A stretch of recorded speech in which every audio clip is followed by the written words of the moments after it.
समाचारात आपलं स्वागत आहे। एका विवाहितेने गोंडस बाळाला जन्म दिला, मात्र प्रसूतीसाठी रुग्णालयात गेल्यानंतर डॉक्टरांना वेगळाच संशय आला। त्यांनी तातडीने महिला व बालविकास विभाग आणि पोलिसांशी संपर्क साधला। त्यानंतर संबंधित विवाहितेचा पती, आई वडील, मामा मामी आणि सासू सासऱ्यांवर फौजदार चावडी पोलीस ठाण्यात गुन्हा दाखल झाला आहे। या प्रकरणामुळे सोलापुरात खळबळ उडाली आहे। मिळालेल्या माहितीनुसार सोलापुरातील एका खाजगी हॉस्पिटलमध्ये प्रसूतीसाठी विवाहितेला दाखल करण्यात आलं होतं।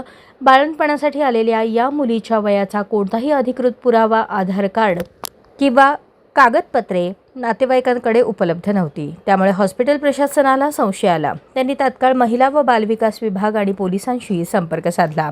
माहिती मिळताच पोलिसांनी हॉस्पिटल गाठून तपास सुरू केला।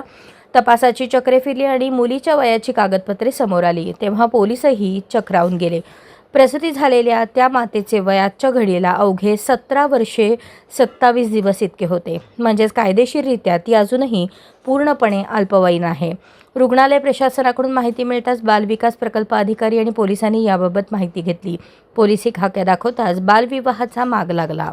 पीडित मुलगी 16 वर्षांची आहे हे माहीत असूनही तिच्या आईवडिलांनी आणि नातेवाईकांनी कायद्याला केराची टोपली दाखवत जून 2025 मध्ये पंढरपूर येथे अत्यंत गुप्ततेने विवाह पार पाडला होता।